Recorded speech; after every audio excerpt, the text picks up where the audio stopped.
here. Okay, Lama, I think, let's see. I think now we're live. I sent a link in the chat. Are we live? No, yeah, no. Yeah, Start GG, I see that one. Nice. Yeah, we're live. I have a link. I have a link to share. I'll share it with you guys. Yeah, please.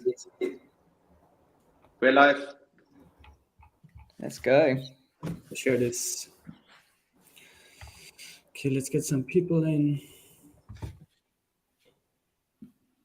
Perfect.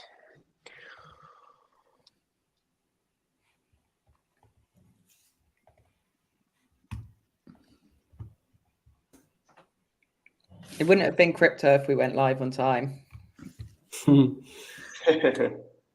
But we're live. White paper and then product launch. I see some links in the private chat. Is that the white paper? Easy, right?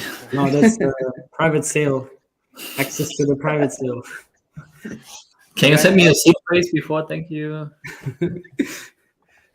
Only start if you make 10 videos. Okay, now people coming slowly.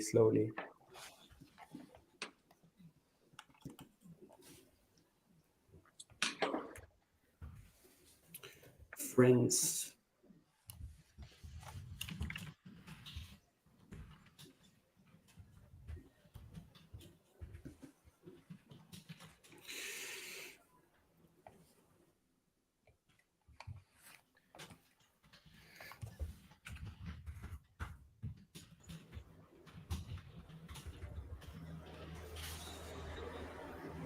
Yeah, I think 20 people are already here. Nice. Let's go. Let's go. Let's go.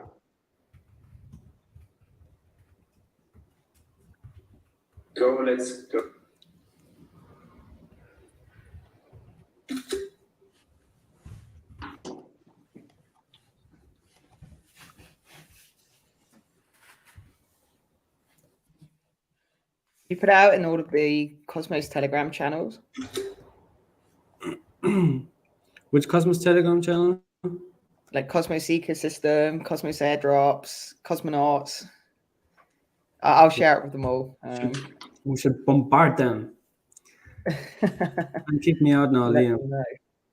Habibi is on very thin ice, my friend. I hope you're behaving today. Time him out. Danko becoming a Cosmos content creator. Danko was always a Cosmos content creator. True. You know, it's so funny. For example, when I posted last week my Osmosis video and announced that it's just the next one coming, and people say, "Great to see you on Osmosis," and it's like, yeah, I put out every month an Osmosis video just with the farming. It's weird, right? That people never had the insight that I was doing content on that side. But anyway, happy to be here, right? And cool to be here with you guys. Yeah, and I think Yuri, if you're ready, because Yuri is actually the host for today. Yes, just share the link everywhere. Okay, yeah, let's do it. I think we can start with enough people in the chat and in the live stream. So, welcome to a very, very special episode, because today is actually the very first official video on the new YouTube channel, Friends Validator. Because you might wonder, everything is so yellow on the DeFi Times YouTube channel. It is because we merged with our validator, Friends Validator. So from now on, Friends Validator has its own YouTube channel. DeFi Times doesn't exist anymore in that sense. Yeah. So today is flight one. So yeah, very excited about this. Also, the podcast got rebranded. But yeah, there's nothing more to tell, because the Cosmos ecosystem is exploding. And this is the reason why I'm so excited to talk to you guys today. This is way more exciting. A quick introduction. I think you all know these people that are behind the screens right now. Cryptocito, biggest Cosmos YouTuber. Not crypto YouTuber as of now, but maybe in a couple of months. Then Liam from Confident in Crypto. He makes the best Cosmos tutorials in the space. And of course, Danko, such a pleasure to have you on. You were like big in the Terra ecosystem, and we will also talk about this. So nice to have you here in the round of the Cosmonauts. Yeah, happy to be here, but I already try to show off that I feel home around Cosmos as a space. Yeah, and let's dive into it. So Terra, we all know what basically happened. UST went down. So I mean, for me, it would be like super interesting to know for you, Danko, because you were like Terra focused. How did you experience this gigantic mess? What were your feelings? I mean, like you were very involved.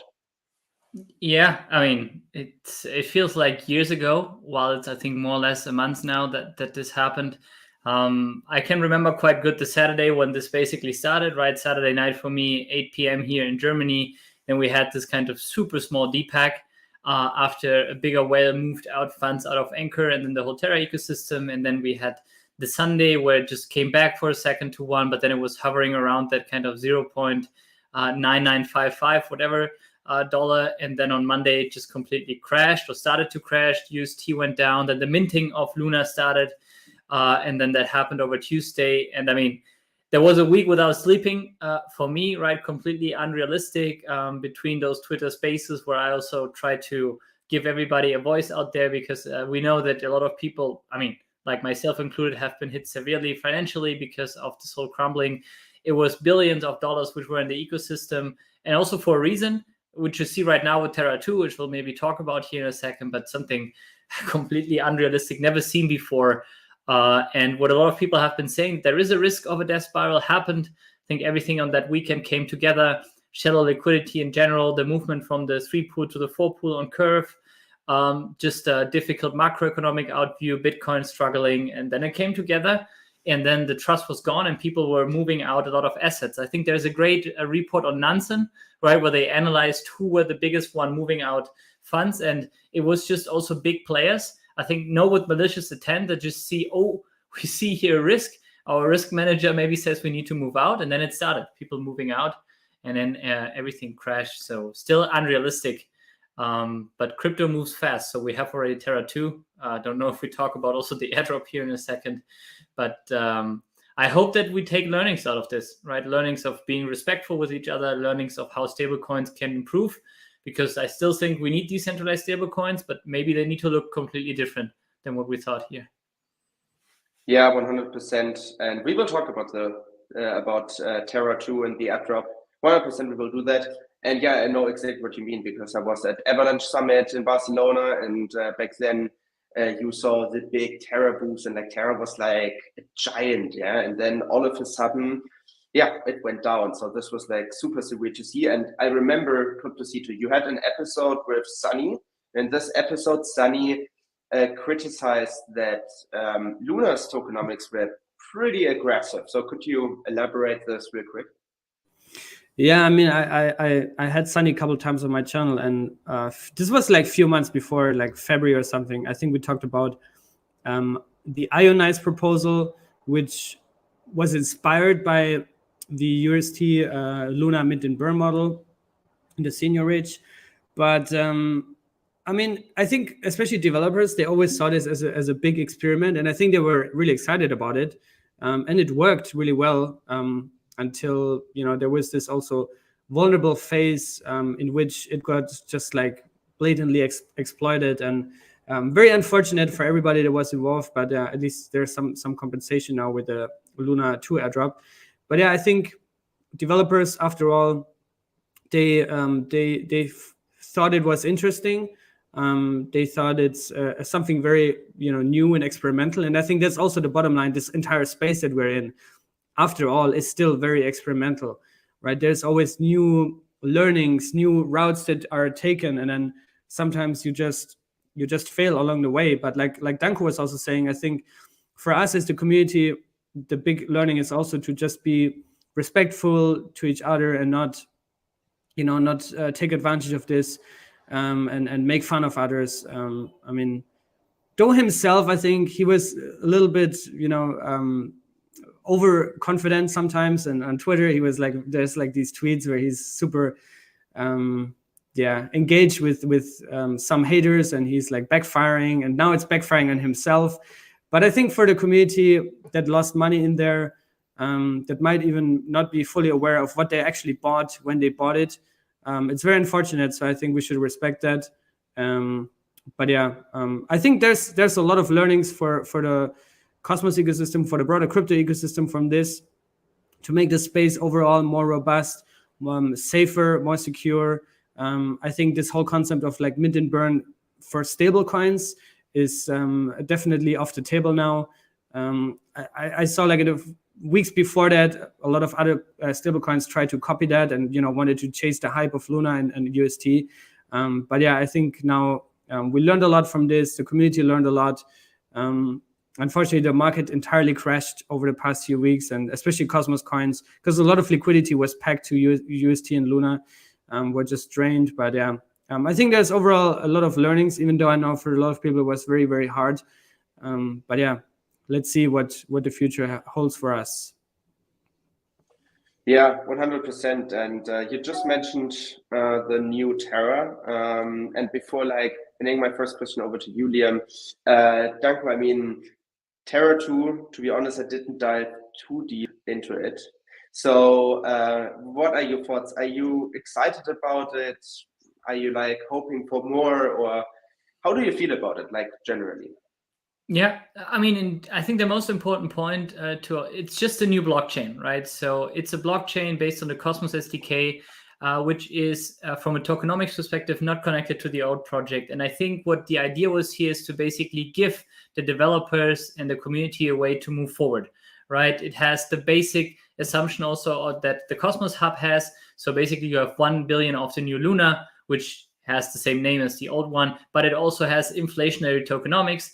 I think, if I'm not mistaken, right now at 7% over the years to come, which also helps the validators, because nobody knows how this will be evaluated. Right now, I think Luna is trading way higher than a lot of people were expecting. So for me, it's neither excitement nor saying I don't want to touch this ever again, right? So because I think now the Terra ecosystem is going closer to what Juno is, right, as a smart contract platform where if developers feel confident in deploying there, they should. I think there is, of course, now a topic of Terra as a brand has a problem because it's still tied to UST and Luna. But now this new ecosystem doesn't have basically the same issues that it had before. It's just a smart contract platform, which I think has a strong community. Developers that probably, if they can stay home, they want to stay home because they have developed so much there. And this might work. But if it works, I don't know. We see now that it's live. I think the DEXs will come soon to also enable liquidity on chain. Astroport, Phoenix, TerraSwap moved over to Juno for now. And then let's see if people deploy it there. It can quickly become, again, a huge DeFi hub. But I think it's very important that it's very strongly away from the narrative and the vision, which was so strong for Terra 2 in terms of decentralized stablecoins. So I'm just staying there watching, happy to do content on the great DApps, which I've been doing before, because the teams have been strong. UI, UX, and also usability are always great. And if they keep on building, let them build and the market decide. Liam, you just published a video about how to claim your new Terra airdrop.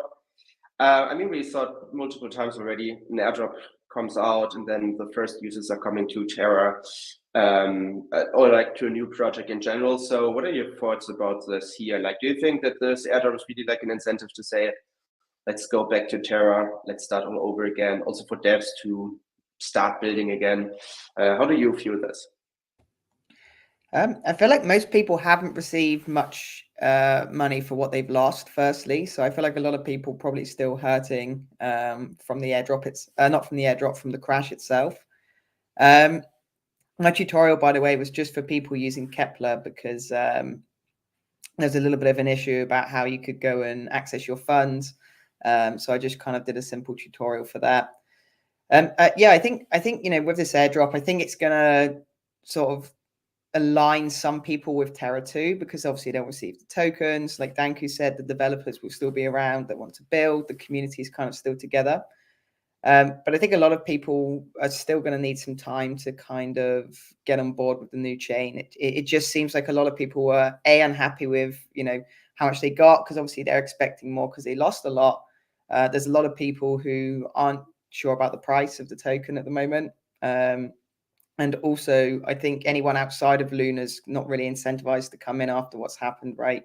So I think it's going to take time for that brand and that kind of confidence to come back to the chain. But obviously an airdrop's great. It just distributes tokens to everyday people. So I'm never against that kind of thing.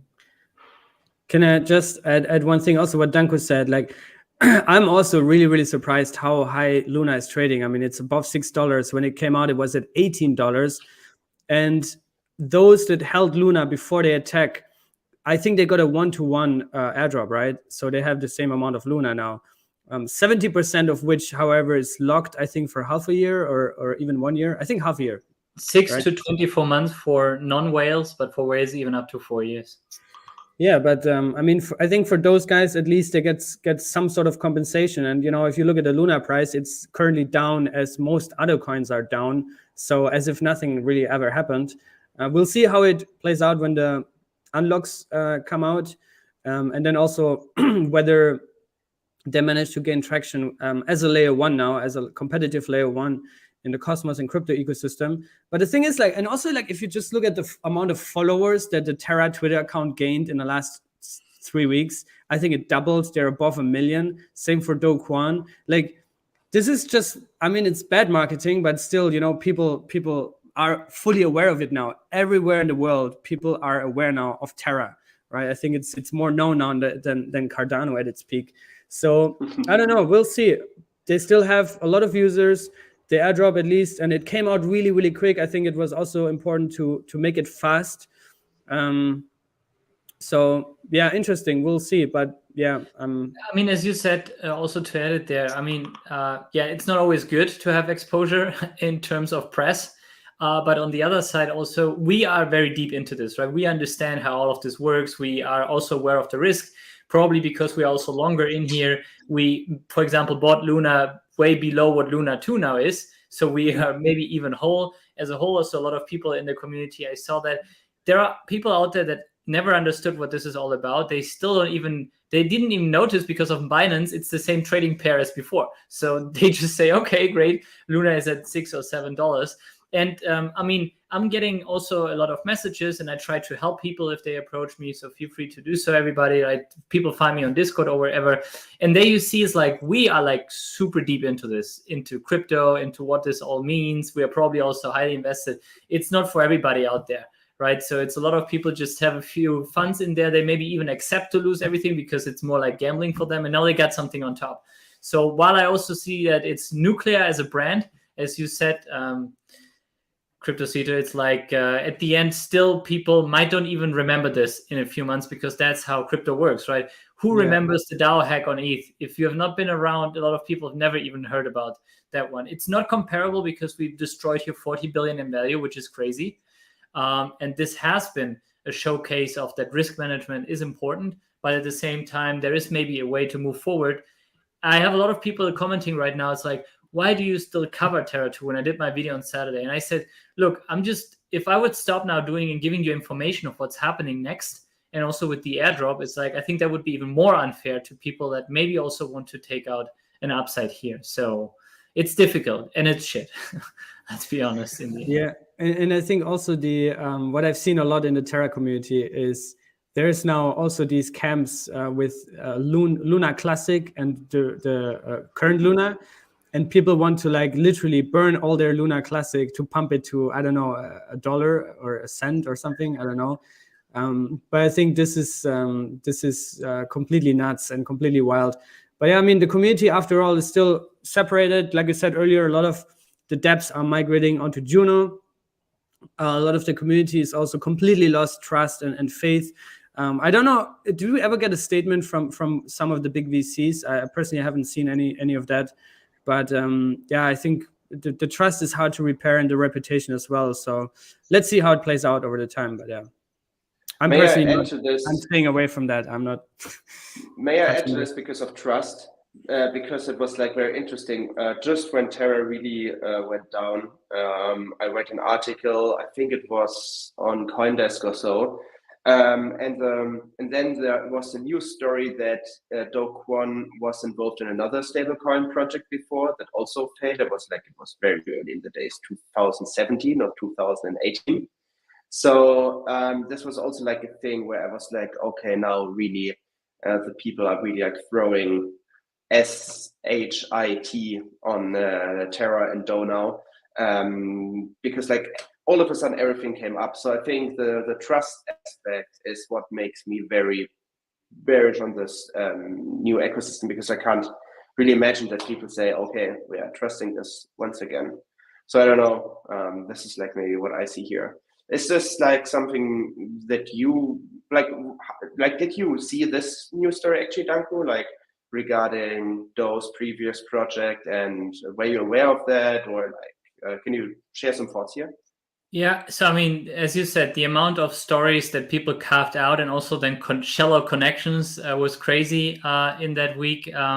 And there is probably, well, now it's not that much anymore.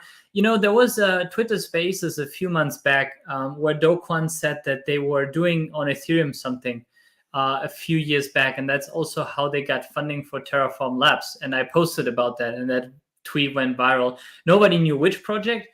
It can be now this one that is set there, but even if so, as you said, it's like there are thousands of millions of startups up there, right? And a lot of them do something good and they also prevail, but there are millions out there that we've never seen and never heard about. But crypto is different, right? Because everything is on chain, everything is open, you have the token to buy, so you get to know more about that piece. So I don't see a problem if he tried before. It makes sense, right? That he tried something, tried to figure it out. We have no confirmation. But I don't want to see. So there is a difference in, like, people were saying like this is one of the biggest financial scams of all times. I think there's a difference if somebody comes over and tries to actively rug you, or here we were all also aware of the risk, as you said. Sunny was also talking about this, and we believed in this. We saw an upside in this, and then it failed. I think there is a difference in actively somebody trying to do malicious acting, and here something failed. Which, yeah, we can also all put our own nose into the game and say, yeah, we probably knew about the risk, but we also saw the upside. Risk reward was great.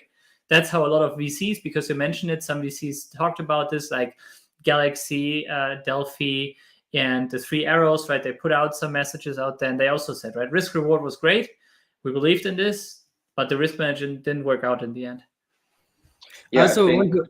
I think what Danko said is important to differentiate between a planned scam or a planned like build out Ponzi scheme where you really want to like hurt people, or something that is extremely aggressive, extremely experimental with the founder, and you can question, you know, how his integrity is or his morals, like how he was on Twitter. But I don't doubt that he was a very, very committed entrepreneur over the years. And sure, there's like some startups that fail. Like if you look at Elon Musk, he had startups that fail. Like every entrepreneur had startups.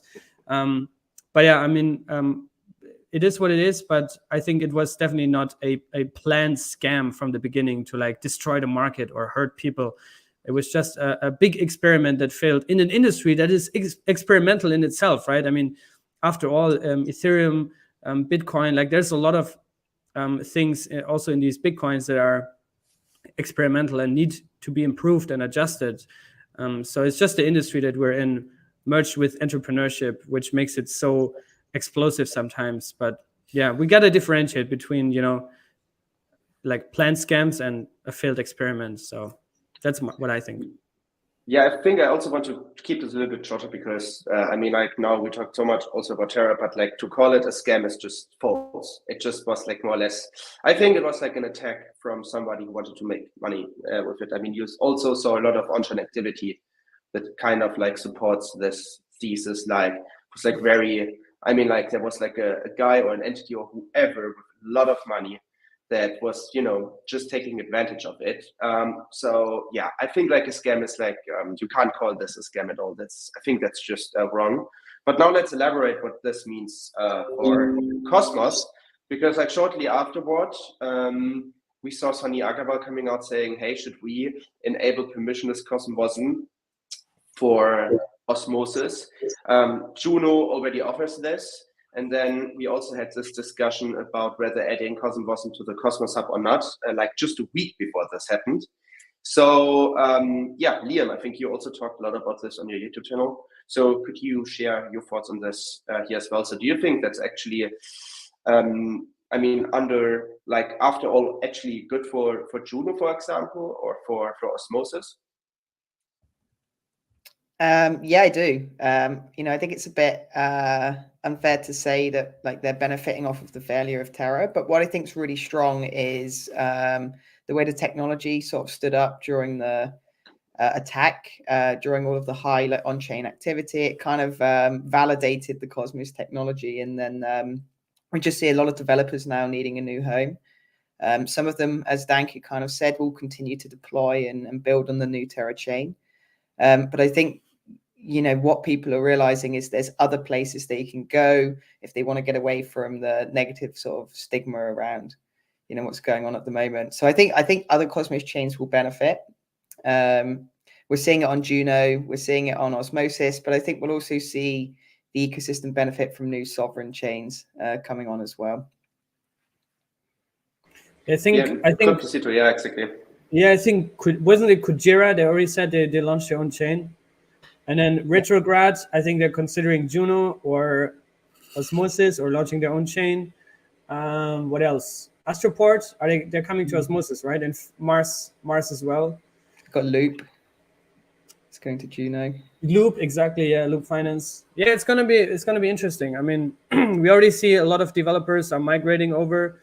The community as well. They're getting into Juno. Content creators, as we see, Danko is now wearing here Juno merch, fully converted now. So yeah, I think it's definitely a net positive. And also, like, after all, people don't understand this. The Terra collapse was probably the biggest stress test for the whole design architecture for Cosmos, because the biggest chain by far in market cap went down. And did it affect Juno's uptime? Did it affect Osmosis uptime, the Cosmos Hub? No, it went flawlessly. IBC was running smoothly throughout the time. So yeah, no chain went down. The whole architecture worked perfectly smooth. And I think this is also a big win for Cosmos technology after all. Is Solana still running? No, just kidding. They went down like 7-8 times this year, right? Today, no, this morning for me or for us, right? We're all in Europe. It went down again. As said, I myself, I'm a Solana holder. I'm a believer because it's still a beta version. It's experimental, as Terra is experimental right now. We can maybe say, why are we all doing this experimental stuff? Well, that's what crypto is all about, right? Trying to truly push the boundaries forward. But I like what you said in terms of that this is really pushing and showing that the Cosmos SDK is extremely good, right, as a base layer, and it's still improving and going forward. And even with the IBC connections and so forth, yes, a lot of people were off ramping like UST over to Osmosis, right, because they still had a good price there. It was still working. So I think I agree with you. It shows that scaling maybe like horizontally and giving different outsets and basically how to tackle this can truly be working and make somebody bullish on Cosmos as a whole. Yeah, Cryptocity, I just wanted to ask you this. I mean, you are talking a lot to Jack Zampolin, and he was like very active on Twitter recently when this whole mess started. He said it was a missed opportunity to add Cosmos into the hub, but he also said that this is a gigantic opportunity for Juno and that he wants to support all the people that are on Terra or were on Terra before to come now to Juno. So yeah, can you talk a little bit maybe about some initiatives or like if you see that Juno basically just gained a lot of momentum? So what are your thoughts here? What did Jack said, etc.? Yeah, I think, I mean, Jack is wearing so many hats in Cosmos. It's absolutely crazy. He's doing so many things as a Core 1 member, but then also with Strangelove, core contributor to the Cosmos Hub. I think he's such a like cosmonaut that wants to see all these chains succeed and absorb liquidity and users and all these kind of things. But like what the Juno community did really, really quickly was this proposal to implement a Terra Dev Fund to incentivize and also, give money to developers and projects that were on Terra that could migrate now onto Juno. Because I got a lot of DMs from Terra projects, developers, like smaller ones that just finished their first, 1 million seed round, and now they held it all in UST and they're completely wrecked. And they're like, damn, I need money to like sustain and pay salaries and, fund my project. So this was a good move from the Juno community. The Cosmos implementation on the Cosmos Hub, this whole discussion and debate, we've all been part of it, went on before this. And I think it was, well, the timing was wild, because then, you know, a lot of Terra devs could probably have built on Cosmos, on the hub. But I think I'm personally more excited about interchain security as a killer application for the Cosmos hub, and not necessarily Cosmos WASM. But I think, yeah, Jack has his points as well, and they're super valid. A lot of DAO stuff that can be built on the Cosmos hub. Liquid staking would be easier with Cosmos WASM, and you know, it would contribute probably more for Atom and the Cosmos hub as the base money of Cosmos if it already had Cosmos WASM. But nonetheless, I think through interchain security, and then also talk with Saki about this, through interchain security, you could have a Cosmos WASM enabled consumer chain, right? So that would add value to Atom, but at the same time, you have this playground where you can launch dApps on top of. So I think this is a cool compromise in between. I think that's also actually what's going to come. One of the 3 chains probably that the ICF requested funding for. But yeah, I think Jack is amazing in what he's doing, and his work at Juno. And I think Juno is going to be the biggest beneficiary from that whole story. You think so? It looks like Osmosis will be the biggest winner right now. I think so. I think Osmosis is going to absorb a lot of the DeFi protocols from Terra, and since Terra was mainly DeFi stuff, I think they will absorb a lot of them. But I just think overall, also with this Terra Dev Fund, a lot of like maybe smaller ideas that were to be deployed on Terra, and I know there's also some like NFT stuff, if I'm not mistaken. They look for a more open playground, and I think probably the quantity of developers is going more towards Juno. But I mean, I'm happy for both. I'm like holding both, coins. I'm holding a lot of Atom, and I'm like happy for all these chains to succeed. And whether Evmos or Juno or Osmosis is gonna get more traction out of this, I don't care. But I think at least both will get a lot out of this. So let's see. I'm not even sure though that like Juno's like the ideal destination for like a high quality NFT project, unless they're literally going to Juno with the idea to basically go off the chain after they're ready to deploy their own. I think most NFT like games, especially, they need high throughput on their own chain. I think like the collectibles can probably do quite well on Juno, like Juno Punks or something similar like that. But I generally think there's a lot of good NFT options out there for projects that maybe want something more customized. But the reason I think Juno is going to benefit is because like they have like that amazing community, right? And I think a lot of, I mean, Danke, you probably know more than me, but I think like a lot of like Terra people love like the community they were in before. And I think Juno's got the right kind of people to have that community feel for Terra people coming over. Yeah, so I mean, I think how I maybe also can contribute after this whole mess is like there are a lot of people in the beginning that said immediately, let's keep this together. It's the community. We need to move forward, right?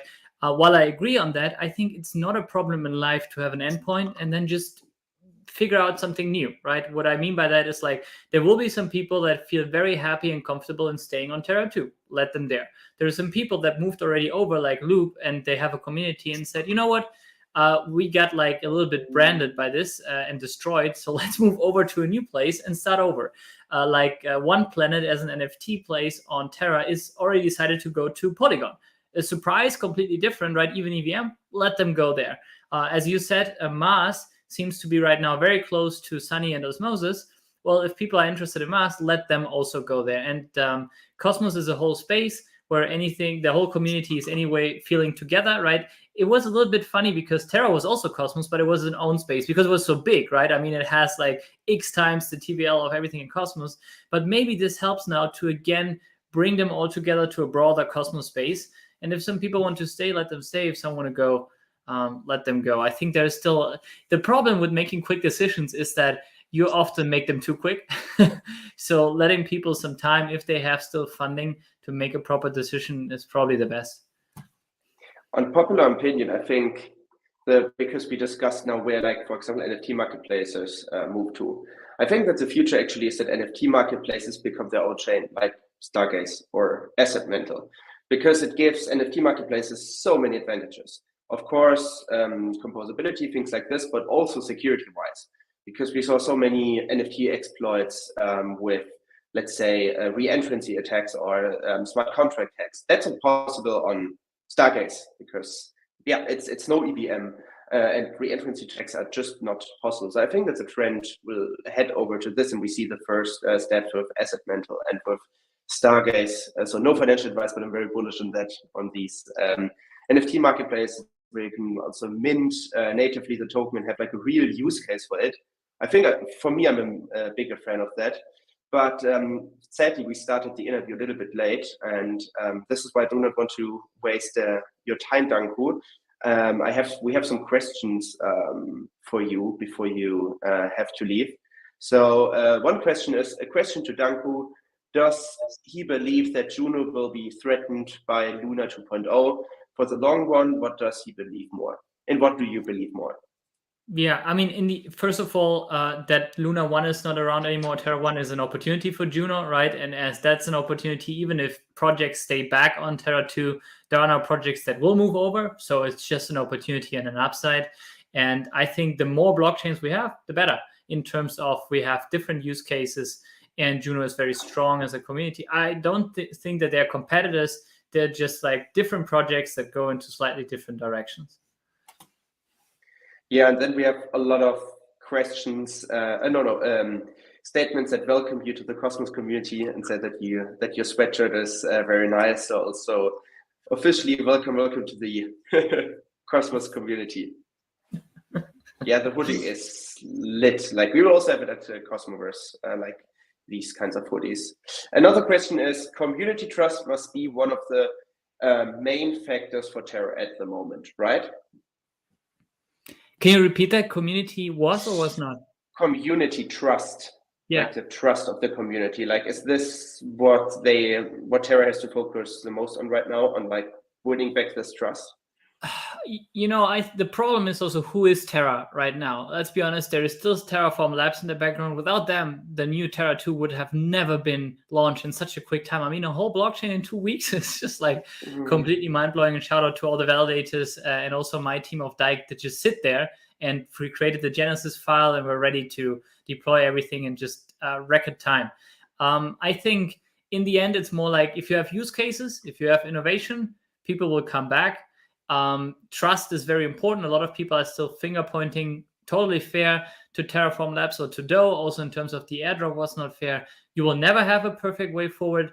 I think the best way to gain back trust is just to keep running, right? And keep DeFi running, because that makes people money back. Let's be honest, that's a big part of this. And if they start getting money back, I think the trust will automatically come with it. So let's see, USDT and USDC seem to be the first stablecoin going live in the next maybe 5 to 7 days, even closer, maybe even tomorrow, who knows? And once this is, then we'll see on the DEXs LP pools. And I would be surprised if not a lot of degens come back immediately and deploy assets into the pools, right, to just get some yield out of this. This would have been actually the next question. So apparently there are new stablecoins coming to Terra too, right? Yeah. So there is kind of USDT and USDC will arrive. So it seems that for USDC, it will be Axelar, like we're seeing it also on Osmosis right now, and USDT even natively, right? I mean, it hurts after basically being the other model for stablecoins to now exactly get that one on chain, but it is what it is. And then there are rumors out there that some people said there is a Terra native stablecoin coming. I cannot confirm anything. I've not seen it by myself, but we know that Do Kwon tweeted while the whole crash was happening that he's seeing a future where you have a collateralized version of UST. I don't think that UST as a name will be used in the future, but why not having maybe a DeFi team like MakerDAO on ETH coming on Terra and just trying their own stablecoin, right? Who knows? I mean, I'm also very bullish on Agoric and IST, right? I think that's so important that it will be on Cosmos. And once that's live, why should it not also quickly move over via IBC to Terra too? This sounds like a wonderful interchain future, I would say. So yeah, Danku, thank you so much. And again, welcome to the broader Cosmos ecosystem. I mean, like Terra was always part of Cosmos, but it didn't really feel like this. But yeah, like thank you for being here. I know you have to go now, but yeah, thanks for your answers. I think like it was very eye-opening for many former lunatics or lunatics 2.0 people. So yeah, thank you so much for being here. Yeah, sorry that I have to leave and I have a follow-up meeting, but it was good to talk to you and good to see you all. And hopefully latest in Medellin in person, but maybe earlier, right? Medellin. Get it first. Oh, can you like just drop really quick your social media handles, so for people who want to follow you, check your YouTube channel out? I mean, yes, so it's Danko_R on Twitter, on YouTube, even on Telegram. Should I say this here? You can find me also there on Discord. So that's it. And then we have also Validator running around the space, right? Because I think it's a beautiful model that also CryptoCito was running now for a long time, aligning with the community, but that's called Danko_Zone with Dike. So if you want to find me, there you go. You just put it down there. And thank you very much for the shout out. Yeah, 100%. And you can always find all the links in the description below as always. If you want to check out Danko, again, thank you for being here and hope to see you soon. Thank you. Bye, guys. See you, man. See you. So the cosmonauts. So we are just us three now, but I think there's still like some things that we have to discuss. So with all this terror drama in mind, we talked a little bit about CosmWasm, but I want to roll a little bit back because I really remember this hot discussion about whether adding CosmWasm to the hub or not. And back then, like there was like one part of the world who said, no, definitely not. And then there was the other part of the world that said, hey, let's add it. It will add more flexibility. And I was like a little bit feared of adding something to the hub. But now I really, appreciate what kind of value this could accrue. And we at Friends Validator also voted in favor for this. So CryptoCito, Liam, I think like question for both of you. What were your thoughts initially when this proposal came up, and how do you view this as of now? Do you want to go first, CryptoCito? You go first. I wanted you to go first. We can also talk at the same time. I mean, I already shared some thoughts earlier. Like, I think what everybody is I think a lot of people want the Cosmos Hub and Atom to succeed. It probably also has the most diversified stakeholders. I think everybody that is running a Cosmos chain, whether the Osmosis team, the Region Network team, the Akash team, they're all big Atom holders, and they love Atom. So I think everybody wants it to succeed. But this killer application is missing, and this value accrual mechanisms, right? And this whole debate about CosmWasm was at the time when Luna was in the spotlight and was shining, and UST, and there was this thought to say, hey, we could add CosmWasm to the hub already. It's ready. We can do it pretty quickly, right? Because interchain security, everyone agrees, is a killer application, but it's still a couple months down the road. So it's August 1st, I think they want to have it done, and then I think it will take a couple of weeks to get it through governance and on chain and implement it, and then until the first consumer chains actually go live. I think more towards the end of the year we'll see organic value accruals starting to kick in. So CosmWasm on the hub could have been a faster way to accrue value for Atom, but now with the whole Terra thing, and now the market is dead, nobody really thinks about this anymore. At least the broader crypto community, they rather think about when are we finally stopping to dump? When is Bitcoin going up again? So they're like back to back 4 or 5 fields, and I think this buys us time for the Cosmos Hub community to deliver on interchain security, to grow the community, do stuff like this, educate the community. And we don't have to worry too much about this accruing value for Atom fast anymore. At least that's my view. And I think like Yuri said also, everybody didn't really understand what would be the risks implied for having CosmWasm on the hub. Would it cause downtime potentially? Would it cause any sort of like vulnerability? And I think with all the discussions that we had, we can say now, like, actually it would not cause any additional risk, at least not that would justify to not have CosmWasm. But yeah, I think maybe was also just too early. Maybe after interchain security ships, there will be other use cases. I think this was another thing. It's like it was not clear what are the use cases for CosmWasm. Is it only for a Lidos liquid staking module, or some like one DAO there? Like I think this was also not clear. But maybe down the road we can see another proposal with more clarity, with more clear use cases that would go through, and I could see it happening later on. Liam, and are you? What do you think of it? So I think, Cryptos here is making some really good points. I think with the risk side of things, with downtime, we only know there's not downtime because we know those things aren't a risk. It's kind of one of those things, right, where it's like you don't know what you don't know. So I guess there's always still that slight chance something random comes up. But generally, I think it's not that risky to add CosmWasm based on like the discussions, from developers. And I think you probably even spoke to them a lot more in depth, Cryptocito. Originally, I was like really against adding CosmWasm to the hub. I didn't feel like it was necessary. I felt like it was an extra risk, and it felt like interchain security was the main way that Atom was going to accrue additional value. And then there was this kind of like debate over like the hub's competitiveness, right? And I think this is the main like argument that shifted me more towards a yes. Or sort of still in the mid ground, but maybe slightly towards yes. Like, in other words, I wouldn't mind it being implemented.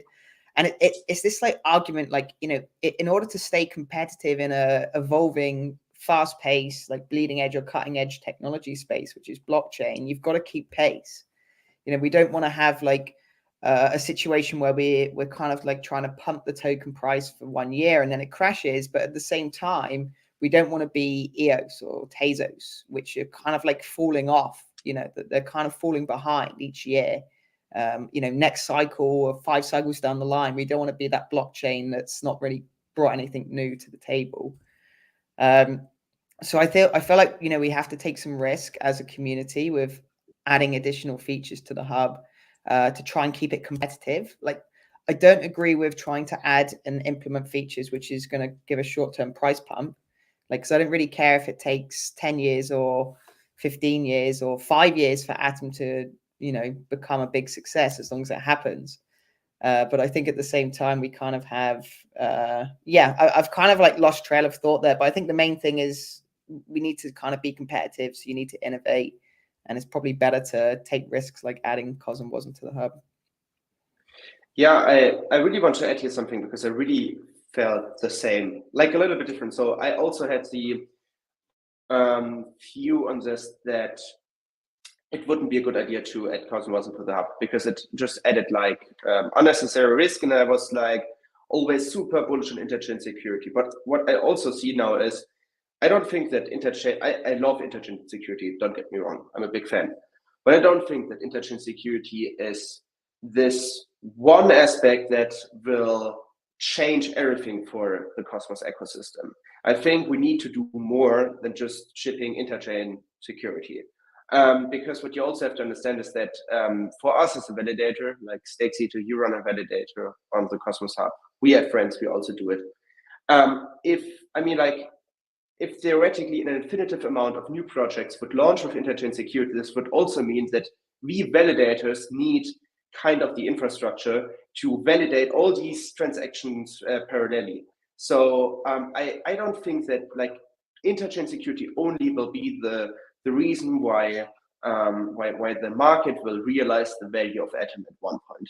I think that CosmWasm, like if we add, like I see you said it, Liam, if we add certain features that really bring value, not only features that cause a pump for like a very short period of time, I think that's actually the way to go, that the hub becomes kind of a service provider, where interchain security itself is a service or a feature that projects can use. So that's actually my vision of the hub, or like it became my vision throughout the past couple of weeks. So maybe Cito, you want to add something to this, how you view interchain security? For you, it's the killer application, right? Yeah, I think it's the killer application, because it's this, because with interchain security, the Cosmos Hub accrues value and has product market fit, but it also does not enforce any dependencies. And it's more like a service provider to other chains in the interchain economy. I think that's what it always wanted to be and was also supposed to be. Besides the fact that it's the oldest chain, the longest chain, has the most OGs, proved Tendermint, proved the Cosmos SDK, like proved everything. IBC, right, was first there. So it has this OG chain and a voluntary shelling point for the broader Cosmos community and builders. But I think it needs this protocol revenue that goes beyond just, you know, speculation and holding and respecting Atom as base money. I think generating revenue through interchain security, and it's not just that, you know, you have to, like as a staker, for example, that you have buy pressure because you stake your Atom, which increases the security, increases the market cap, and then you get more airdrops like continuously, basically through the consumer chains. But it's also the revenue that is being taken on that consumer chain, right? So I think us as the community, our responsibility will be to vet these potential consumer chains and to see if they have potential to gain real traction. Because if they gain real traction, there will also be fees, right? And in some cases, the fees on that consumer chain might also be in Atom. So Atom would be really this fuel of the interchain economy. And I agree, it won't be for every single chain that comes on now, right? It will probably be only 10 good chains. And I think that would already be really, really good. And then with the iteration of interchain security towards, you know, next year, I guess, mid next year, late next year, I don't know, there will also be the opportunity for existing chains to leverage on interchain security, you know, like Osmosis. Osmosis would be, I guess, very, very happy to, you know, have an additional security for their chain through the Cosmos Hub, which has a way higher market cap. With the next versions of interchain security, this would be possible, that you can also like have a hybrid solution between your own validator set and ICS. I think there's a lot of more stuff that is down the road, but yeah, there will be also more use cases besides just that, and you know, like also using Atom more as a base currency for the Cosmos ecosystem. CosmWasm eventually will come on there, I guess, and then also IBC routing. This is another topic. That's also something that's coming. So yeah, but I think interchain security is the first killer application to position the hub as the interchain service provider in the Cosmos ecosystem. Yeah, like I really hope that, I think you also mentioned IBC routing. I mean, also really quick, I think if we put all of this together, the hub provides so much value. And I think like adding CosmWasm would just make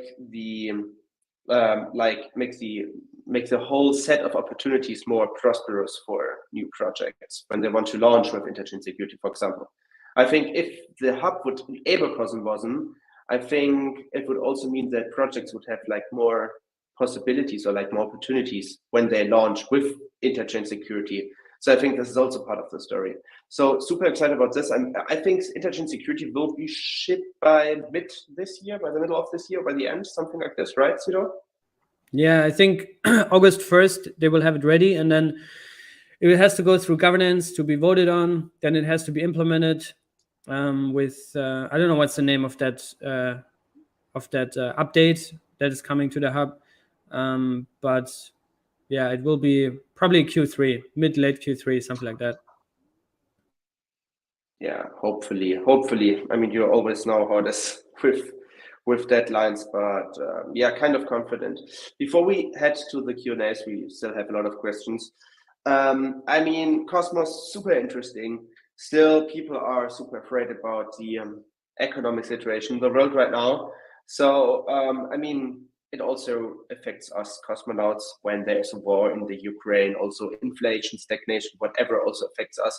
So I just would be like super curious to know, like, Liam, I read a tweet from you like weeks ago where you said I sold a lot of ETH and put it into cash. So could you maybe elaborate your strategy here a little bit? Yeah, I actually ended up buying some Strange Clan NFTs with half of that. So okay. Couldn't resist the FOMO, huh? Yeah. I mean, I sold some of them in the end after the airdrop. But yeah, I mean, I'm like a collector, by the way. Like I collect Yu-Gi-Oh cards. So like NFTs are dangerous for me because my like degen mind just kicks into gear, and it's like, oh, I've got to collect this, and then But yeah, that's a whole other topic. So yeah, I think at the moment, like I'm not really buying much, right? I'm not buying much crypto. Like you said, there's a lot of uncertainty around Ukraine, Russia, the macroeconomic situation around the world. I'm already very exposed. I feel like both of you are probably quite exposed in crypto yourselves. And it's kind of like, why take the additional risk of putting all my money back into crypto again, even though prices right now look amazing because they're so cheap? It's kind of like, why put more money in when I'm already exposed to the point that if prices increase from here, I'm doing very well. I'm staking, I'm compounding, I'm selling some rewards as well. But yeah, basically I'm accumulating with the cash and capital I've already got. So why put extra capital in? That's kind of my thoughts. That's kind of where my strategy is at. I'm kind of getting cash on the side, setting it back. And, if we get Atom to like $1, obviously I'm going to buy a ton, but it's probably not going to happen. But if it doesn't happen, it doesn't matter because I'm already highly exposed. And I think that's kind of the best strategy to go for right now. And if you are buying, which I am a little bit, like very small amounts, you should be averaging down with like the expectancy of anything's possible, i.e. the worst case scenario is like minus 75, 80, 90% from here, which is already down 75%. So I don't know if that makes sense, but that's kind of like where my strategy is at. It's quite loose, but I feel like it's a great way to manage your emotions as well, which is like you really want to chuck all your money in, but there's a chance it will go down a load. Just buy a little. That kind of solves that FOMO you're feeling. That solves that need to buy, and you're also ready to buy if it goes lower, and you're not overexposed.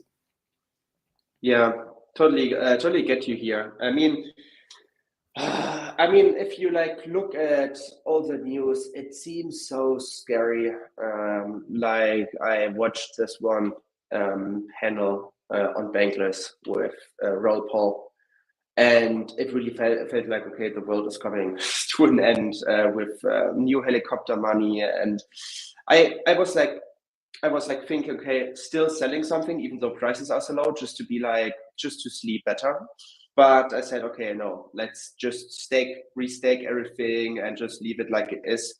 But yeah, I do not buy any dip right now because for me, it still feels like to catch a falling knife. Also, and I think this is also what we have to consider, a lot of capital that was like planned to get sold is still illiquid. So all the funds, for example, they are like about to sell their assets over the counter, and we will see like a lot of impact from the Terra drama, like in 1 or 2 weeks from now, because then all these assets will be liquid. So it may be that we go down even further. I mean, this is how the game of crypto is played. So I'm just very cautious right now. I don't change my strategy right now. I don't sell anything, but I also don't buy anything. I think now it feels like catching a falling knife. Sido, your strategy? I think I'm an undercover, how do you say that? Perma bull or whatever. There's another word for them. Don't get it. But I'm very bullish on crypto. I mean, if you read the Bitcoin white paper, right, when it came out in this news article, it was actually a direct response to the shady banking system, monetary system, to inflation, right? This is people's money, and I think. If you're concerned in the short term about are we going up, are we going down, after we are already down 85%, it's like, why are we in this space, right? And I just have this fundamental conviction that crypto is the first technology in history that separates money from state, and that's what we're trying to establish, what we're trying to build. So I'm very bullish on that. But of course, it's very shaky. There's max pain phases, and I think we're just going through one. This is literally the biggest crash we've ever seen in crypto. $40 billion just wiped out like this, absolutely insane. And with it, everything else also went down. Now you can say, is it because of macro? Is it because of Terra? Is it because of TA? There's also like traders now that say, look, I predicted it. It was in the charts. It was obvious. Like, guys, I don't know. But yeah, people also saying turn 10K into 2K. Yeah, I think if you're down 85%, the only logical consequence from this is just you buy more, you average down your entry price, right? And you double down. If you're fundamentally convinced, if you're not convinced and you bought the wrong thing, you probably didn't even know what you bought in the first place. So I think you have to have a conviction and understanding of what you buy, why you buy it. And ideally you have an exit strategy so that you get out your initial investment, so that it's all house money, because after all, crypto is a very experimental early stage industry. But I think you have to really be convinced of what you're buying and why you're in the space. But yeah, I think right now I'm not thinking about selling. I mean, it would be really weird to sell after it dumped 85%. Like, I don't know, unless you believe that we're doomed and everything is going to zero, then yeah, maybe you can sell everything. There's actually a website that tracks how many times Bitcoin was publicly called dead. And I think now is a phase when it's again starting to increase. But just think about it. I mean, I've been around 2017, 18, 19. 18 was a very harsh year. 19 was a very boring year. And no one really cared about it. If Gary Vee or any celebrity ever would say anything positive about crypto back then, it was really, really big for us. Now we get bored if Gary Vee makes a conference with thousands of people, and it's almost like getting annoying. But I think we're over that point where we have these initial network effects. So crypto is definitely here to stay. If you think this is going to zero, just think about why crypto exists, and it exists to actually counter everything that is happening right now in the world, macroeconomics. Inflation rates are at near all-time highs. If you look at any country out there, I think Germany is above 8%, and this is just the official numbers. The real numbers are probably like 10, 15%. I mean, one liter of diesel in Germany is now above €2. I'm sure it also connects to the situation of gas and oil and that industry, but some part of it might also be because of the inflation, and everyone is just blaming Putin for everything right now. But crypto is a good response to many of these things. So I'm very, very bullish. I'm 99% in crypto with my money. So very good. Hey, listeners, as well, it's like you were saying, Casio, it's about conviction. And, the only things I've sold on the way down is things I don't have conviction in, right? Luna, when it started crashing, luckily mine wasn't staked. So I sold some of that at $8. Like I sold some at 80 to take profits. I think that's the two things. It's like don't sell on the way down, take profits on the way up. Then if it goes down and you're minus 80%, it doesn't matter because you've already sold, got out your initial capital, or at least taken some profits into like maybe a new investment or into buying a new house or buying your kids' clothes, whatever it is. That's like one side of it, but the other side of it's like the conviction that you mentioned. And if you're not convicted in a particular, or you haven't got conviction in a particular token, fine, sell it, that's fine. But you want to be holding the ones that you've got conviction in right now. So I haven't sold any Atom like at all. In fact, I have more Atom because I converted all my UST from Crescent liquidity pools into Atom. So I've got more Atom than I used to. I think it also really, really matters what your personal life situation is, right? Like I don't have a wife, I don't have kids, I don't have a house, I don't have mortgage to pay off. I'm pretty free and I can take more risk. But for anybody that might have a family, might have, bills to pay, they should take a more conservative approach and also lock in losses if they need it to, sustain themselves, sustain their family, and provide food and all these things, because crypto can escalate really, really quickly. We've seen it with Terra. Literally, people also committed suicide because of that. Like they were just heavily overexposed, and you should never get into this position that you can't afford a total loss. You should never get into this position. So be very mindful, and times like these always remind you to take profits when things go up, to not go all in when things are down. Actually, get slowly in, build your positions, have targets, and then when things are shining again, you will have also some profits from this, but never overexpose yourself to it. I think this is super important. Yeah, I just wanted to basically say this. It strongly depends on your life circumstances. I mean to say, we are not up again. why should you sell? I mean, if you need the money to survive, to pay your electricity bills, I think that's a very reasonable reason to do it. Let's say it like this. So yeah, like 100%. And like, don't forget, crypto can always go down like much further. But yeah, I'm driving this strategy just to do compounding, to restake everything. So yeah, whatever. Like, and also like Evmos right now is so attractive to compound Evmos right now. There's nothing more beautiful than, you know, clicking on the button to restake your Evmos day by day. By the way, Evmos auto compound coming soon at Friends Validator. Nice. Yeah, Evmos is holding up the portfolio right now and holding up the hopes and dreams, the hopes and dreams of this bull market. Yeah. Maybe I can get rich just because of Evmos only. I mean, right now it's pretty insane. The APRs are holding up and the price is still, it's even going up. It's not just holding, it's like going up. I mean, always be careful with this. It's still thin liquidity, still hyperinflationary. But yeah, and I'm sure a lot of people are just selling their either investments or at least their rewards. So yeah, but it's nice. It's really nice. Thanks, Evmos team. Yeah. Yeah, I mean, like at least one good news these days. But let's wrap this up with a quick Q&A. I will read some old questions, but if you still have questions, please put them into the chat, and then I will try to answer as many as possible. First of all, our friend Xavier Megan from Course One asked us to give a shout out to Davey Megan. Maybe it's his father's birthday or so, so shout out to Davey Megan. And then one... I can bring it up. Can you bring these things up, or can only I do it? Only you can do it as of now. Okay, let me find this. There's so many comments. But there's one question. Why should we be aiming to steal Luna devs?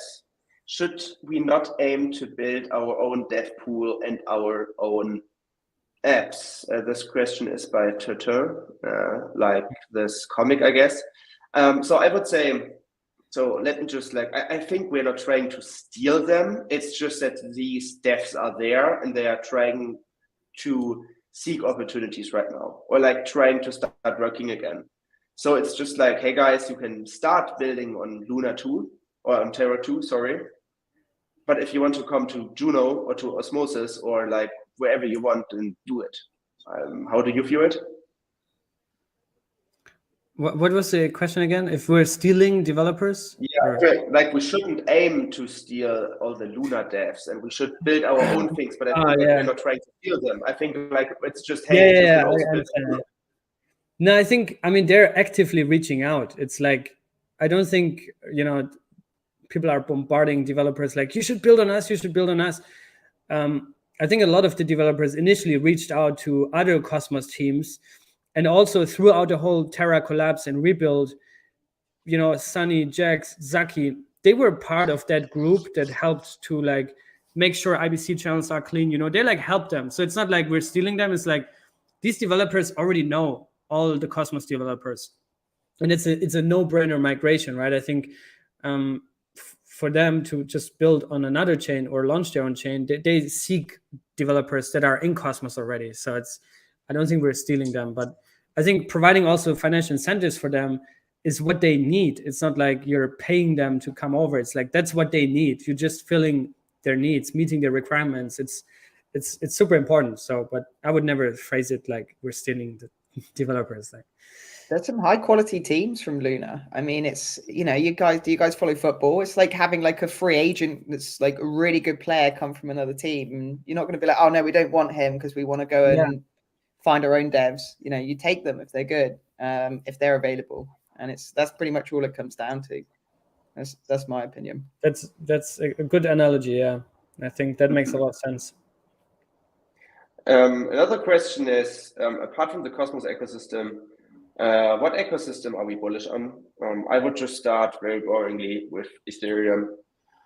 Still here to stay, and I really appreciate Ethereum these days because it's like kind of a safety harbor for the DeFi ecosystem. If the lights go off, ETH will still be there, like if everything gets broke. So I don't know, what do you think?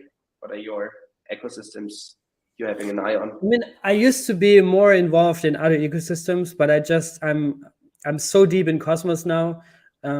Not because I don't like other ecosystems, it's just because that's what I love. I love the community, and there's so much going on also with Cosmoverse, with CryptoCito, StakeCito. Like I don't have more time to like research other ecosystems. But I always try to like stay up to date what's going on with Avalanche, right? We have also a common friend who is their marketing head of marketing.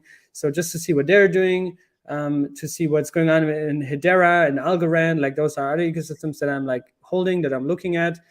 But I can't keep up with this anymore. It's just too much. Regardless of Ethereum, I'm looking forward to the merge. I think it's going to be nearly mission impossible to get it done into like soonish and also smoothly. But I got, for example, the Optimism airdrop, which I'm very thankful about. So thank you, Ethereum community. Yeah, it's always cool to see what's going on Ethereum, but it's just whenever I use it, I'm like, man, I don't want to deal with this anymore, ever. You know, it's just so slow, so expensive. The UI, UX really sucks, and Kepler is just, a different level. So I don't like using Ethereum anymore, and not too excited about it, but always happy to keep track of these things. And Julian, you just answered one question in the chat, whether you would reclassify SCRT. Maybe you could highlight the question real quick, Cito. Oh, God. So I was just playing around. What is the background of that? Yeah, Liam, explain us. Well, everyone wanted me to rate Secret higher. I would have actually given it a C. It only got a B because CryptoCito wanted it as an A. So we went in the middle. And that's not because Secret's bad. I just don't know much about it, and it's like a bit clunky at the moment, but bit of work. Could be an A or an S. I'm actually coming around to Secret, I actually really am coming around to the idea of buying some Secret tokens, weirdly. I just think we just don't need to overhype something that's not fully come to fruition yet. I mean, I think what you're alluding... I just read boo, and you are going the wrong way. I think you can handle this. But I think in terms of the performance, yeah, there is improvements, and they have to come, and I think they will come. But I think just about this aspect to have meta privacy and there's little to, I think, no competition out there. Every other project that tried to do privacy, especially on a smart contract level, they failed so far. So Secret is a very, very good spot, but I agree with Liam. Like they need to gain more traction, have more dApps, have more users. But I think it's all coming together. So Stash is pretty good marketplace. Secret as well. Yeah. And there's a lot of very, very cool things. Whenever I talk to Tor, I'm like, I'm so bullish. I need to buy more SCRT. But yeah, we need to see more, and it needs to get more out there, and they need to get also higher up in the rankings, like to be more established. So, what do you actually think of Penumbra? Penumbra is also about to do something very similar to Secret. Like, did you dive deeper there already? What's that kind of hype in the past couple of days and weeks? Who, Liam or me? I haven't looked into them myself. I think were they at Prague? Penumbra? I think they were, yes. But I didn't. Yes, I missed Henry held a keynote. Henry, the Valance. Mm-hmm. It's very complex. Let's say it like this. Very complex. Yeah, I think Penumbra, and then isn't NIM also a privacy-focused project? NYM. Isn't that also privacy, or am I mixing this up? I don't know. But I think, I didn't look into Penumbra deeply, so I don't know. Basile is responding, Penumbra just sounds weird. But yeah, it's an interesting question. A question that is also very good. Maybe we can highlight it. It's by Trust Wallet. Diving to Cosmos Echo as a blockchain developer, is it the right decision? New chains are coming to Cosmos, or will it go down by time? What do you think? No, we don't think that it will go down anytime soon. But I think as a blockchain developer, it makes a lot of sense to dive deeper into Cosmos, because with Cosmos and with interchain security, there are dozens of opportunities around the corner. Your comment, Cito, Liam, and then I think we can wrap this thing up. Liam always wants you to go first. Liam, you go first now. Yeah, Liam, you go first now. Jesus. All right. I think there'll be plenty of new chains I think it's great for a developer, right? There's so many teams that are hiring. The space is expanding.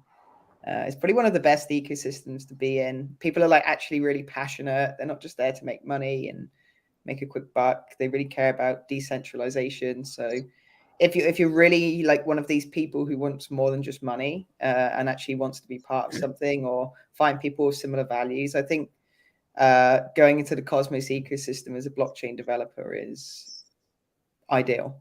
I think it's probably one of the best. I'm like UC2 though. I don't really know that much about other ecosystems, but from other people I've spoken to, some ecosystems just don't have that same passion and same kind of interest from some of the developers. And then I think in other ecosystems also, you always have this top-down approach, and you have one single entity, one single chain that rules the others. And Cosmos is just fundamentally different because also there's no central team, right? Sure, the ICF has a larger stake than smaller teams, but there's so many teams. It's pretty much diversified. There's no central marketing coordination happening, right? Which gives for people like us from the community the chance to take this into our own hands. And that's what we're doing also here right now, right? Validators making live streams. I mean, I have not seen this on any other. I have never seen a Cardano validator making a live stream. But I don't even know one people from Cardano. I don't know one person that works in Cardano or like even comments incoming in 3, 2, 1. But no, I think there's a lot of money also. Like Liam was saying, a lot of teams are hiring. They're well funded. But I think first of all, if you want to build in Cosmos, you need to understand the philosophy of Cosmos and how it's architectured, because it's very different to any other ecosystem in crypto, because it does not have this single entity that is running the whole ecosystem. So, but yeah, it's the best one to be in. Yeah, 2 more questions because I really like them. So first of all, do you think IST would become the primary stablecoin in IBC? Really like this question. If you don't know what IST is, check out our previous episode, Simply Explained. We explained IST in words that even your grandma would be able to understand IST. So for me, IST could be in a very good position. I think it could work. Like, I mean, you really have to see how also Agoric launches. Like, if they launch a little bit messy, aka FMOS, then I think it will be like very hard, because especially stablecoins are all about trust. So, but I think Agoric also with D-Triple, with the team and with the 3 different minting processes, very excited about this. So yes, the potential is there to become the primary stablecoin of the interchain, in my view, and I'm very bullish. Liam, yes, we have to push Liam always over the cliff. So Liam, you go first and then Cito. I hope it's not the primary stablecoin. I hope we actually have like others that are at the same level as it, right? I don't think we should have one single stablecoin which dominates in the whole ecosystem. It would be nice to have IST up there as one of the primary stablecoins, but I really hope there's a lot of other options as well, because optionality is really important, especially if there's some sort of implosion from one of these mechanisms.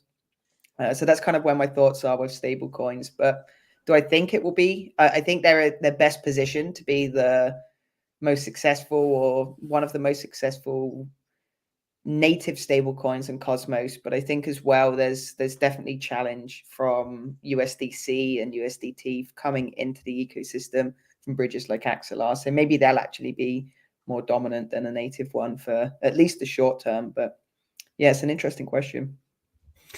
Yeah, I hope it will become the primary stablecoin, because it's a representation of the IBC economy, right? And eventually, IST is supposed to be backed by a basket of IBC assets, which means risk diversification, but also utility and use cases for the IBC economy. And it's a decentralized stablecoin in that sense that it's not like USDC, which is backed by Circle, which has investment from Goldman Sachs, for example, and like large companies, large banks. Like, didn't we want to get rid of these guys? Sure, now we're thankful that they're there because we can get in and out of crypto easily.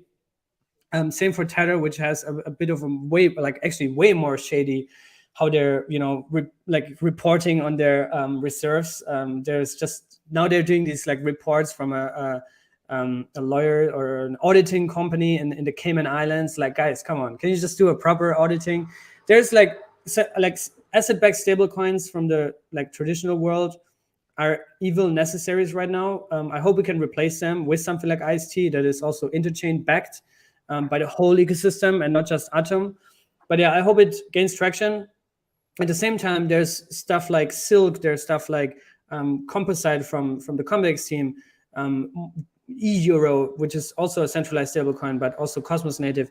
I think, like Liam was saying, diversification in stablecoins to dilute the risk is very, very important, and a big learning from what happened with Terra and UST, because it drained the Osmo price, it drained Osmo liquidity, unfortunately, because it was just packed around it. So yeah, I hope diversification, but more on the decentralized side, algorithmic side, and then also Cosmos native stablecoins. Yeah, like this is actually what makes me so excited about IST, is that it also like could strengthen Atom's tokenomics on the other hand, because it also reminds me a lot of MakerDAO, because I think that's also a reason why ETH is such a strong asset right now, because like DAI, the dominant stablecoin of the Ethereum ecosystem, is mainly backed by ETH. So yeah, I think that's also very important. Really last question. So this time it's really the last question. It was asked by Asmo1338 5 minutes ago. What about Akash? They had a huge adoption spike end of 2021, but it seems it's flattering out now. Shouldn't Web3 projects be absolutely bullish about it? Not too deep into Akash. Sito, can you answer this question, or? Well, let me see. Or Liam, you, because I'm not very. I think they are. I mean, didn't Greg, like, just follow Greg? I mean, he's tweeting sometimes, you know, like, oh, AWS is using my lines of code that I made. And I mean, Akash, the thing about Akash is, I think a lot of projects, especially within the Web3 space, you know, validator ecosystems and networks, are very excited. I think it's still not 100% straightforward on like how to deploy. But I think this is going to change, and there will be more and more adoption. But it's already good adoption. The thing is they're in an industry where they're like literally in a small rowing boat, and they're throwing stones against a big tanker, you know, a big ship, which is AWS, Alibaba, Google, like these big giants, and there's only 4 of them, right? So it will be really hard to compete with them. But I think slowly over time, they will gain more adoption within the crypto space, the native Web3 space, and then expand from there. I'm personally bullish on Akash, very bullish, because I also know Greg is from the industry, fully committed. He's got his stuff together. The team is growing a lot, and they have more and more integrations. Osmosis is running on Akash. I think Fmos is running on Akash. So more adoption coming, and yeah, I'm very bullish. But I think on the AKT token itself, they had some major unlocks over the past few weeks and months, which is also why the price probably went down more than others. But yeah, I'm still bullish, and yeah, holding on to my cash, maybe even buying some more. So yeah, my thoughts. I think the biggest challenge, and this is what Greg said to me actually, and he said to me at Lisbon at the Cosmoverse, one of the after party. I think it was actually at the Solana welcome party actually, so just after Cosmoverse. But he said like one of the biggest challenges is getting people to actually hold AKT so they can use the infrastructure or the product that Akash is offering. Like it's fine for Web3 people, we're comfortable with that, but for traditional people, they don't like the volatility of having to pay in Akash. So I guess that's their biggest challenge. But if they solve that, then they definitely expand their horizons. Yeah, Akash is actually one of the very old OG Cosmos projects. It was actually like the second Cosmos project that we covered on This Week in Cosmos, if you remember, CryptoCeton, that we messed up with the terms with cloud storage and data storage or something like this. I don't know, and we got completely roasted. I don't know, but it was like, it's like one of the biggest and earliest Cosmos projects. So I think you don't see a lot of the adoption rate like on Twitter or so. It basically happens behind the curtain. So I think this is also part of the story. It's not a DeFi protocol where you see the on-chain activity all the time. But yeah. One thing is very interesting, because I see some projects actually going through Akash, entering crypto, right? I mean, Strange Clan and Passage, their entire team came through Akash into crypto and then into Cosmos. And that's because they are also working in that space, in the cloud space and computing. So they were looking for ways to improve and decentralize their infrastructure. And they stumbled upon Akash, from the Web2 space, and then got into the Web3 space and then into Cosmos. There's also this YouTuber Elon Trades or whatever. He's also running a node on Akash. He's also big on Akash. And he's not big on anything else in Cosmos. It's just, he really loves Akash. A lot of other big content creators are excited about it. So I think they do have visibility and adoption, and also, people following them. But yeah, like Greg said, I think the value proposition for AKT must be crystal clear, and also like native protocol revenue participation. So we'll see what comes out, but I'm holding on. Yeah, I think nice words to wrap it up. Yeah, speaking of wrapping it up, first of all, thank you to all your viewers that watched this very first episode of the newly launched Friends Validator YouTube channel. So yeah, DeFi Times doesn't exist anymore. Getting a little bit, I don't know, feels strange that DeFi Times does not exist anymore as of today. So yeah, thank you guys for watching the very first episode on the Friends Validator YouTube channel. And also thanks to CryptoCito and Liam Crypto, or like Confident Crypto better said. And as always, you can find all the necessary links to their YouTube channels, to their Twitter accounts, etc. You can all find this in the description below. So yeah, once again, thank you. And thank you, CryptoCito. Thank you, Liam, for being here. Yeah, also thanks for having us, and congrats on the merge. You're merging before Ethereum does. What you've guys done with Friends also is really, really cool. Like to see just from the community space to shoot up in the rankings, and have also a representation in the network is really, really cool. And now merging that with the content. So excited to see continue seeing your journey in Cosmos, and doing more stuff also later this year with Cosmoverse. It's going to be really, really big as well, which we're also working on together. Excited for your guys' future journey with Friends. Thank you, sir. Thank you, sir. Yeah, thank you. Thanks for hosting us. And everyone go and subscribe to Friends on YouTube if you haven't already. Massive shout out. Yeah, thank you. And also a big shout out. Oh, thank you, Basil. Thank you, Basil. No, but also I hope I see all you in Medellin, Colombia on September 26, 27, and 28. The biggest Cosmos conference. Okay. Yeah, thank you, Brazil. No, but the biggest Cosmos conference is coming to Medellin in September. I hope I see all of you in Colombia. Hasta luego, señores y señoritas. Hasta luego. Ciao, ciao.